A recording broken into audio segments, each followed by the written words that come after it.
Next, we have Element79 Gold Corp. It trades on the OTC Pink sheets under the symbol ELMGF and on the CSE under the symbol ELEM. It's a mining company focused on gold and silver, committed to maximizing shareholder value through responsible mining practices and sustainable development of its projects. Please welcome its CEO, James Tworek. Nice to see you, James. Welcome to the conference. Thank you, Anna. I appreciate being here. Thanks for the opportunity. The floor is yours. Call me back when you're ready for questions. All right, sounds great. Thank you. So Element79, the gestation of this company was to kind of break the mold in a sense. And it's very tough running any business, especially kind of an endemic situation inside the mining world where junior miners really don't have access to cash flow. And being that my background came from corporate finance, commercial banking, and fund operation, project development. When our founding investor came to us and said, I want to start a mining company, I kind of chuckled and said, that's going to be tough to generate revenue. So we really built this on the back of being able to do just that. And we've actually been very successful at doing that, which I'll outline here over the next couple of slides. First and foremost, as with any presentation, I will be making forward-looking statements. I am not a lawyer, but absolutely this is something that you should be aware of as a viewer and or investor. As I was saying, it's very difficult for junior miners to generate revenue. And we've done this in a couple of different ways. The most traditional way where you see mining companies be able to kind of monetize their efforts is through, the buy low, add value, sell high, whether that's, during a resource cycle or not. And we have done that. We actually grew very quickly from our starter kit project, which was a greenfield development project in Ontario. And through that, we have added some value to it. We've actually built that to the point where we're actually doing a spin out of that. So some of our investors will get some of the shares of the eventual spin out company. Should be done kind of plus minus, mid to end of this year in terms of that whole process. We then actually, upon our IPO, we then grew very quickly through an M&A ladder of going from 1 to 20 projects. And we also amassed a team that is very adept at not just doing that, but also getting to the third level of our revenue generation model, which is actually turning a past producing mine back into production.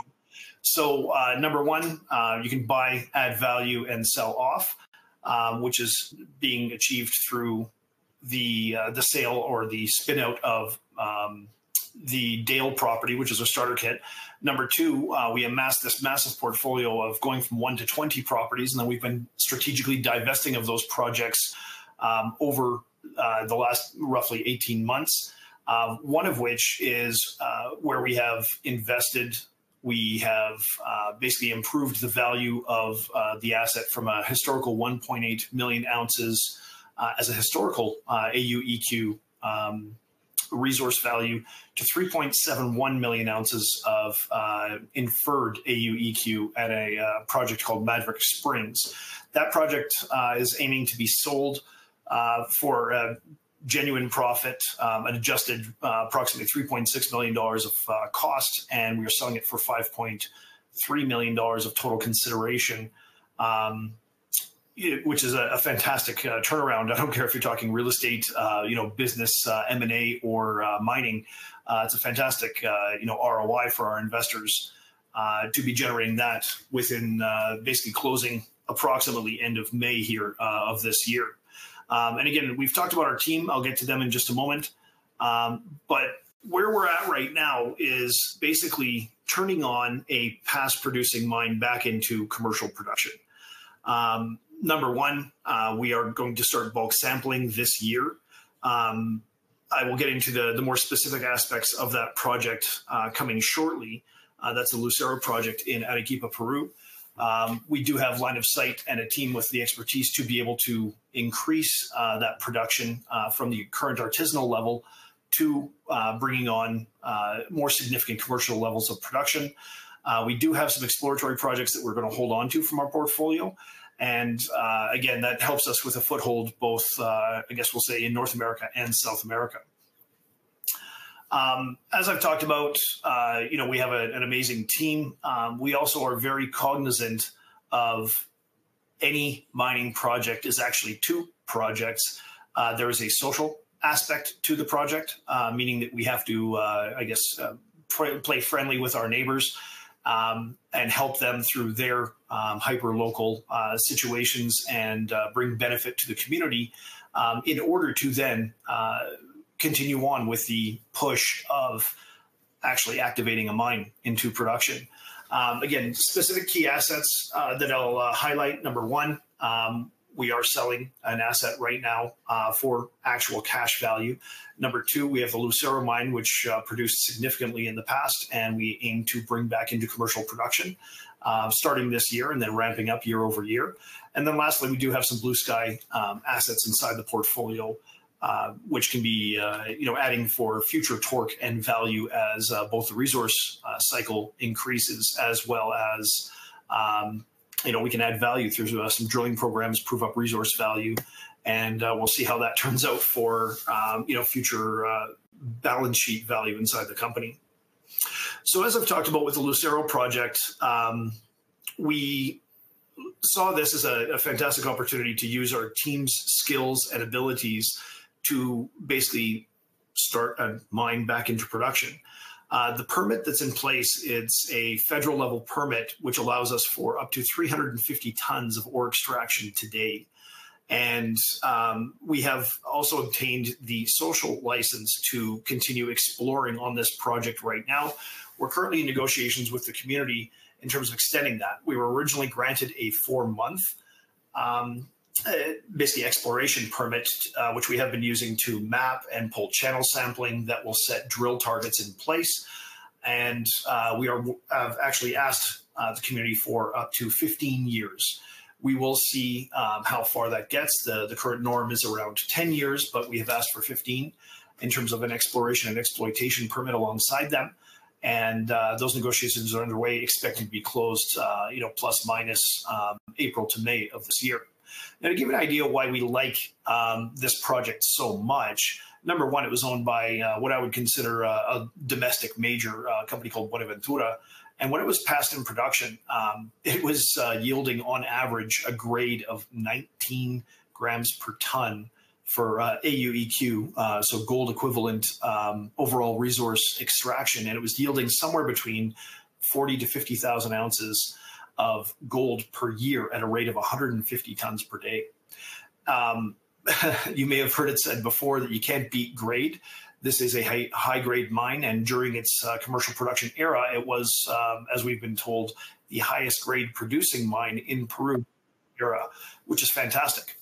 So ultimately, there's some beautiful smoke and historical, I guess we'll say, production statistics, and that's what we're after in terms of being able to find the fire to basically bring back into production starting this year and ramping up year over year.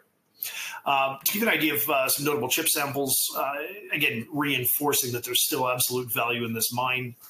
If you look for it, you'll find it. We have pulled chip samples as well as channel samples in the multi-ounce gold and the multi-ounce silver per ton range, which is obviously very, I guess it's validating to the thesis of we can do this and turn this back on. Again, I've talked about Maverick Springs. We're generating some revenue from the sale of this one asset. Again, we increased it from 1.8 million ounces of gold equivalent as a historical resource, reimagined it from an underground mine to a whittle pit model, and in doing so, increased the now modern reporting inferred resource value to 3.71 million ounces, and we are selling that asset to a company based out of Australia. The company's name is Sun Silver, and we expect that asset sale to close circa end of May to early of this year. That will bring in capital to basically clean up the balance sheet once and for all, in terms of debt and or other outstanding accounts payable, and also leave us with a tidy little war chest of approximately 700,000 to 800,000 Canadian dollars that we will use to advance projects both in Peru and Nevada. Now, again, we've talked about some growth catalysts. I guess ultimately this company, we've gone through a reshaping. We did do a consolidation back in November of last year, and we are poised for some, in my opinion, significant growth coming forward. Again, very difficult for most mining companies to, have an asset that can be in the short term generating revenue. And very specifically, the artisanal miners on this project have been producing at the rate of something like 70 to 100 tons per week of ore extraction. And it is high grade that they're pulling out. We intend to be working with them, as I talked about earlier, formalizing them along with us, which is a formal process in Peru. And as they formalize, basically it brings together us being the mineral right holders along with the local production permits and the surface right access into one, which means that they end up selling their ore via us to bring to market. That's a fantastic opportunity to start. And I call that the crawl before the walk, before the jog, before the run. And we will be at production this year through that formalization process, number one. From that point, we intend to be ramping up to approximately at least 150 to 200 tons per day over the next 12 to 18 months. And we're also looking at some really significant local M&A activity where we might have further cash flow opportunities. There are conversations underway, NDAs in place, so I can't talk too much about that right now. But as those items unfold, it's definitely another catalyst for you to keep your eyes open on. Additional projects, inside the portfolio, Clover and West Whistler, which are our two Nevada-based projects. We do intend to be starting some exploration, again, with the funds coming from the sale of Maverick Springs later this year. So kindly keep your eyes peeled for further updates on that level. And then lastly, we continue to divest of some of the assets from the Canadian and Nevada portfolio. All of these items add value, tighten up the portfolio, increase our focus. And we're very excited to, again, bring production online here in the very near term. Now, I've talked about our team before. My background is corporate finance. I started in commercial banking when I was 18 years old and ramped up. My background it is really bringing the right people to the table and building the right company. I'm very excited to have a team of both professional on the financial level and financial controls, audit prep level with our CFO, Tammy. And the two gentlemen that I spend the most time with are both Kim Kirkland and Tony Maragakis. Kim is our COO. He's a JORC fellow, and he actually spent 22 years living and working in Peru on major global level projects. During his tenure at the Las Bambas mine, it was Peru's largest copper producer, and Peru, depending on the year, toggles between second to third largest copper producer on the planet. So to give you an idea of scope, it's like we're hooking up a race horse to our little apple cart. Kim understands everything from the ability of what it takes to chase these veiny systems in Peru to basically provide feed, life of mine, to the production nodes, so mill and concentrator, to be able to optimize those and obviously maximize revenue. Great brain. He and I both speak Spanish, and his language, his network from being down there for 21 years is second to none in terms of all the international professionals in Peru. Tony was actually the original CEO of the asset that we acquired in Peru, the company. We did a full company offer, acquired the Peruvian assets through him. And Tony himself is a mining focused civil engineer and a PMP, a project management professional who has only worked in the mining space, but his, again, another racehorse hooked up to an apple cart. He is the type of project manager that's worked for Freeport McMoran, Koch Industries, Barrick, and multi-billion-dollar operation management budgets. So again, we have probably a little too much experience hooked up to these amazing projects that we have on hand to actually turn them into a reality. On top of that, just based on time constraints, I'll quickly run through the rest of our board, very adept at everything from junior capital markets and financial controls. And we have some amazing both directors with both production and geological experience, as well as Shane Williams as a strategic advisor. He and Tony have worked together globally on a number of projects over the years. And I absolutely learned so much from these gentlemen. I'm very grateful to be on their team and leading this toward the charge with them backing me. We've talked about Lucero enough, and again, based on time constraints, just trying to quickly recap the opportunity. This was, in its commercial production days, Peru's highest grade gold mine during that time.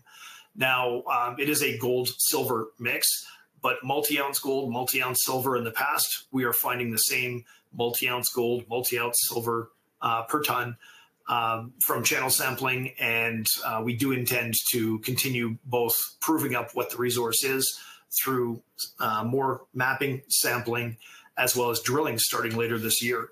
That all leads to building a mine plan and ultimately, well, commercial extraction. That is our goal. What I'm going to jump to here, again, one of the amazing facts, and we've brought about this in some of our most recent news releases, as well as some that are upcoming, releasing those channel sample data points, is that when we acquired this asset, we thought there was only something, we were under the impression that there was only something like 2.5 to 3 kilometers of underground workings on this project. The reality is that there's more, like, we know that there's absolutely, and we have mapped 8.9, and there's plenty more to be seen. So right away here in April, we're starting up a continuation of our former mapping and sampling program that ended right before the rainy season, which goes roughly December to April of each and every year. We're doing that again, starting up to continue proving out what is here, and again, using that to form the basis of a drill program and start extracting commercially as we ramp up. Like I said before, very specifically, this is both a mining project, but even more so importantly, it is a community-based relationship that we need. It is a social project to help both the community that we serve as well as partner with as we continue ramping up production here. We have in that regard, again, to earn the first 4-month expansion program or exploration program, we did a small donation of 3,000 meters of piping. It's far easier, instead of having water down at the bottom of the community to have to pump it up, it's far easier to plan for the rainy season to build in irrigation canals. And this is what we've actually helped them with, a donation of 3,000 meters of 8-inch PVC piping.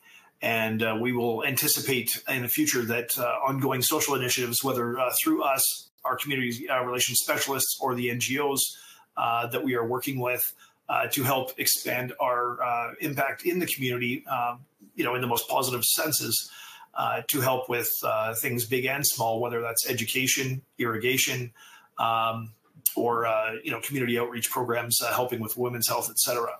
So we're very aware of that.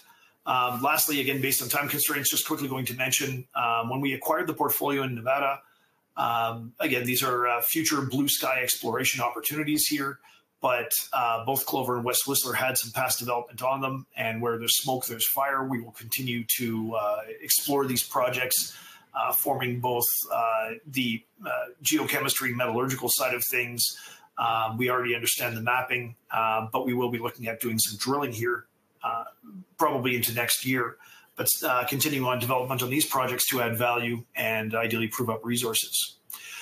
Like I mentioned before, I'm just going to quickly run through in this last minute. Element79, our ticker is ELMGF on the OTC markets.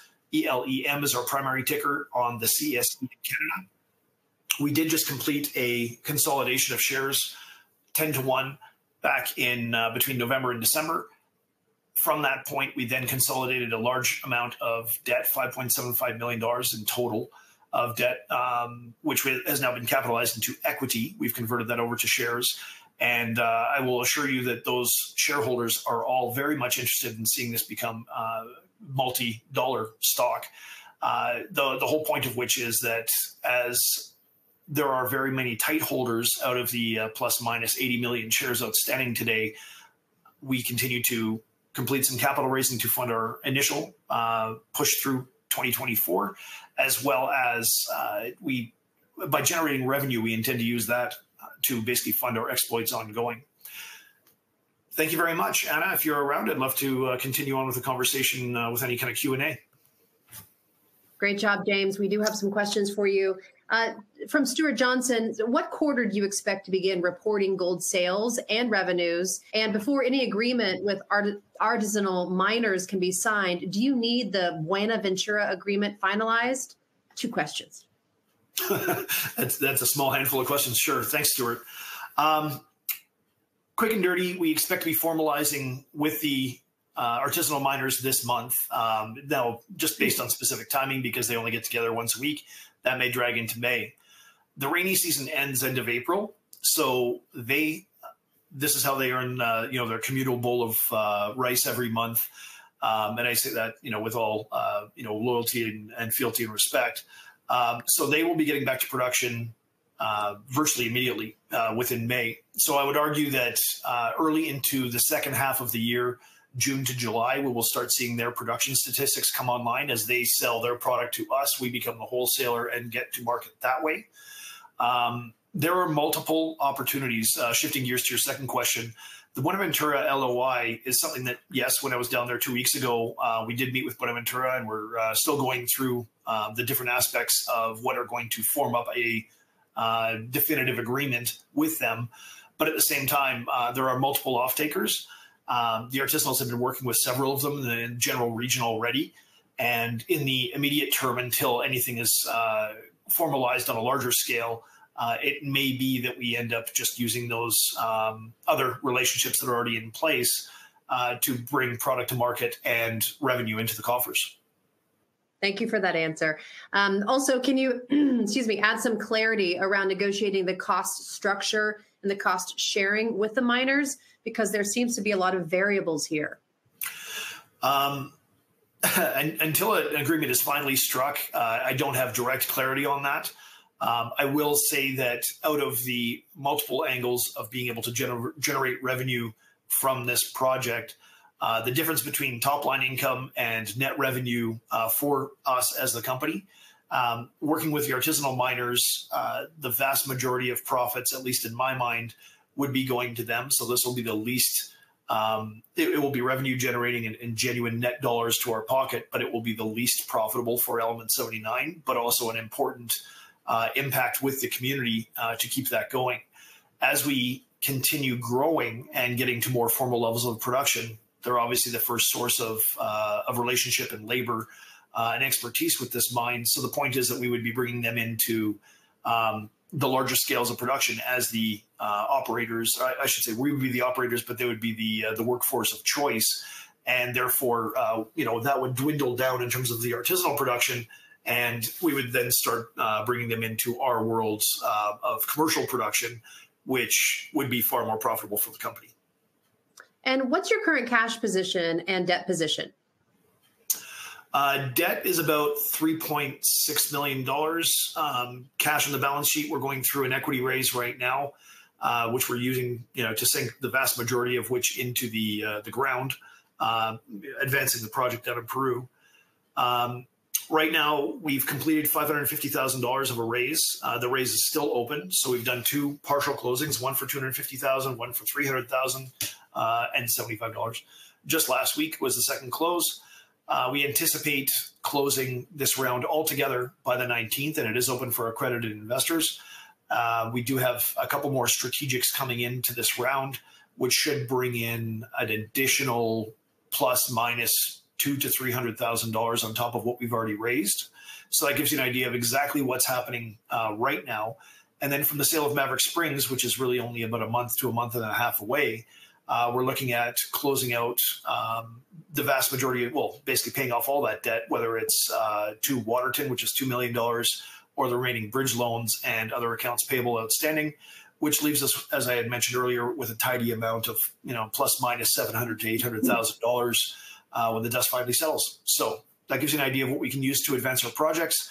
And we are also looking at a number of different non-dilutive ways to move this company forward, whether that's streams and or royalty and or capital debt, especially with the social aspect, the ESG focused efforts with the community. There are definitely some pockets of capital out there that are focused on helping us do that. And I just spoke to one of those groups this morning. So great. And can you speak to what resources, including people, you have to ramp up to accommodate the miner agreement and then your own production? That's a pretty complex question. So if needed, we can take that offline to carry on further. But, quick and easy, absolutely working out with the community, number one. Number two, sourcing the right equipment. And number three, depending on, like I mentioned, some of the regional M&A opportunities, that might bring in the need to possibly build a plant and or, further permitting to do so. So, again, rough cut, there's that, but that's definitely a longer conversation than we have time for today. And talk about the security situation as far as NGOs and other locals wanting to impede your access and maintenance of the property security. Anything going on there? Back in the 40s and 50s, the way that Peru started formalizing the mining world was that they basically granted the communities in the broadest of senses surface access, whereas they retained the ability to lease out mineral rights to third parties. And that's how the government, generates a lot of revenue from the mining world. And as such, the importance of being able to formalize with the locals. Yes, to this mine, there is one egress point, and there's a little, casita, a little cabin, there, a toll booth that basically says, yes, you can go up. No, you can't go up. And that's their right as the surface right holders. The point of formalizing with them is to open that door on a perpetual basis with us, as long as the exploration and exploitation permits are in place. So, fantastic question. Also, it's been stated that artisanal miners are extracting 90 to 100 tons per week at Lucero, but at Yes. what grade? Do you know what grade? We don't have any specific production statistics. We've spoken to one of the two production nodes that they bring product to, and it's 400 kilometers away. So the logistical cost of moving a truck down the highway, on a weekly basis of, with product in it, it would have to be high grade gold and silver, and predominantly gold, because that producer is gold focused. That mill that they're selling it to is gold focused, as well as only provides a partial credit for silver. Anything else going down the highway, they'd get zero credit for it. So the point is that they're obviously taking we'll call it the best of the best, the cream of the crop, as much as they can to maximize the efficiency of moving it so far. Two questions I'm combining from Madeline and Callie. What's the criteria you look for in acquiring a property? And when you add a property and then divest of a property, what do those deals look like? How do you acquire? Is it equity, cash, debt? Explain that. I can speak to several different versions of that. As we are divesting of the Dale property through a plan of arrangement spin out, it has all the bells and whistles to be its own standalone project. It was our starter kit. As we divest of that project, we'll be receiving shares in the company that ends up becoming, it will do its own IPO or direct listing. And therefore, over time, we'll have a bundle of shares that we'll be able to divest of. The same goes for some of the sales that we've done from the Nevada portfolio. We sold a small pocket of projects to a company called Centra last year. And again, it will be going through its own IPO process. And therefore, we'll receive shares from that project. And, again, over time, be able to divest of those to start funding our own projects. Maverick Springs is both cash and shares. So that's a mix. And that's speaking of all the divestitures we've gone through, or the vast majority of them. And looking at new projects to acquire, at this exact point, we've got our arms around a fantastic 10,800 contiguous hectares of project at Lucero. If we're looking for other M&A, it would have to be regionally directly adjacent, within this general confines of being at the peak of a mountain. We would not really look at too many other projects to spread ourselves so thin logistically in the short run. So hopefully that helps answer your questions for now, and kindly stay tuned for further growth as it keeps coming. Great job answering these questions, James. Just a few more. Jack Spears, he wants to know why the Lucero mine was closed. Bit of a longer story, but the short answer is that at the time, gold as a resource value had dipped, and meaning that the all-in sustaining cost, the cost of producing an ounce, was exceeded by the production cost. So if it cost them $600 or $700 per ounce to produce one, and then gold dipped to 500, it was deemed uneconomical at the time. Now, having said that, Buenaventura still operates. If I paint a picture that this is Lucero, this is Orcopampa, their production node, which they bring regional production from the the Paula mines. So Lucero used to be known as Sheila. The whole complex was known as the Sheila Paula complex. Even today, they're still producing out of these projects, and they're moving it to here. So again, a bit of a longer story, but the short answer is that they had their arms around a lot of different projects, and being a larger company, the economics of running what they need as a cutoff grade at the time was not coming from Lucero, so it was chosen to be abandoned. You can find that in Buenaventura's 2005 and 2006 annual reports if you're able to read Spanish. Perfect. And last question, Ian Blair asks, do you dividend any portion of the sale of the assets? Excuse me. The one opportunity for that would be the Dale project, as that completes through the spin out of a company. We created a subco called Synergy Metals Corp. And as that's completed, some of our shareholders will end up getting a dividend of some of those shares out to them, or a distribution, I shouldn't say dividend, of some of those shares to them. But it's not planned for the resources coming from Maverick Springs. And until we're at a stabilized level of production at Lucero, we're not thinking about any dividends, but it's definitely on docket. It's been back channel spoken to in terms of maybe a special dividend down the road. Perfect. Well, I'll leave you with a quote from Peter saying this looks very promising. The combination of assets and team seems phenomenal. So great job, James. We appreciate you joining us for our conference today. I appreciate the opportunity, Anna. Thank you so much. All right, everyone, stay with us. We'll be back at 2:25 Eastern with a Septiscope. See you soon.